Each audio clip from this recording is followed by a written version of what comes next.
Well, Bev, it's this week the World Health Assembly here in Geneva, Switzerland, in Europe, and one of the big topics has been monkeypox. And for your viewers, to basic background, it's a viral zoonotic disease, so it normally spreads in animals. And one of the big concerns has been that it has sort of been spread beyond the 9 or so African countries where it's normally endemic. And I guess it's a bit ironic that all of the attention now has come because it's moved from countries like Nigeria, where there's been 3,000 cases a year for a number of years, to high-income countries. But the WHO has said there's a wide variety, at least over 150 confirmed cases and nearly that many suspected cases across a big variety of countries. And I think that's the main concern, that you see such a widespread in so many countries in a relatively short period of time. Is there any difference about the way it is spreading? There's been a big talk about it. Now, normally monkeypox, it's like a virus. Your first symptoms are a strong fever, headache, backache, and then develops into a rash, which can last for about 2 to 4 weeks, and during which time the person's infectious. And it's that contact, that skin contact, and also the virus staying on surfaces that normally spreads the virus. There has been discussion as to whether the virus itself might have mutated, and could this be one of the reasons we're seeing so many new cases, that the virus has found new ways of spreading. At the moment, there's no confirmed evidence. There's only theoretical discussions in public health circles about the virus finding new ways, such as being airborne, to transmit. But at the moment, no evidence of that. Yeah. There's also a bit of discussion around whether it is sexually transmitted. Is that the case? Again, no evidence that you find the virus in bodily fluids and in semen or other fluids that would give you reason to believe that it's sexually transmitted. There is the question normally that it would be passed on by touch during sexual activity, and that's the most likely reason for why we're seeing cases arising in groups such as men who have sex with men and others, and that's been talked about. But for me, that's much more of a reason to target communication campaigns rather than come up with new ways that the virus might be spreading. Yeah. In terms of, I'm always fascinated when we're going through a pandemic like COVID and then these kind of parallel issues arise. Is there any connection? Is one possibly a trigger for the other?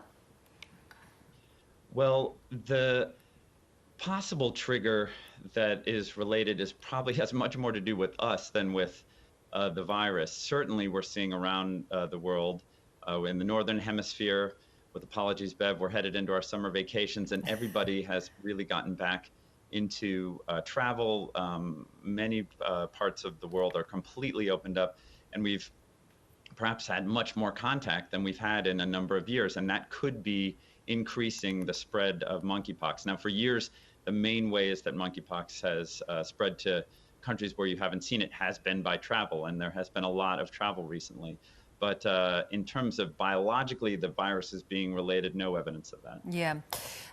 Let's talk a little bit about COVID, something you've been watching so closely over the last couple of months. Now, the CDC has released a report that says up to 1 in 5 adults are now experiencing some form of long COVID. How concerned should we be about that, given, to your point, there are many countries where people are just carrying on as if this pandemic is now over?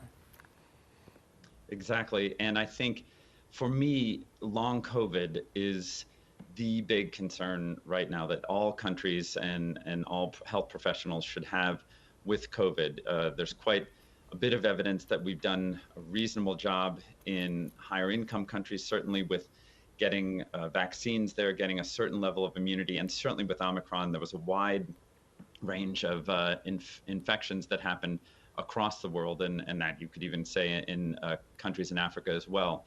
But in terms of those infections leading to long-term consequences, this will have a huge impact. And the CDC study looked at a massive number, above 60 million electronic health records, and checked for the presence of one or more possible COVID-related conditions at least a month up to a year afterwards, and found that, like you said, 1 in 5 US adults were reporting that. And that's a huge number. That's much higher than previous estimates. And I think it only shows that the COVID, and particularly in this case, the long COVID iceberg, is just starting to emerge. And, you know, do you then think we should be far more cautious? Some countries are being very careful, keeping mask mandates in place, still looking at, you know, conservatism around too much socialisation and too much contact. I think so. I mean, we've spent a long period of time being very cautious, and there's clearly pandemic fatigue to the point that you don't see masks in almost any place in Europe. My own recommendation for my own approach on this is in any crowded indoor space that's not well ventilated is a definite possibility of getting infected. And I, luckily, have not yet had COVID. I definitely don't want it, and I certainly don't want long COVID. And I would imagine most of your viewers would find themselves in the same position. So I think it's clear that we're not done with the outbreak yet, and we certainly don't understand enough about long COVID to say that the virus and the pandemic is over. Yeah, good advice. Lovely to talk again, and I promise we don't begrudge you your summer holidays coming up. Thanks so much, Bev.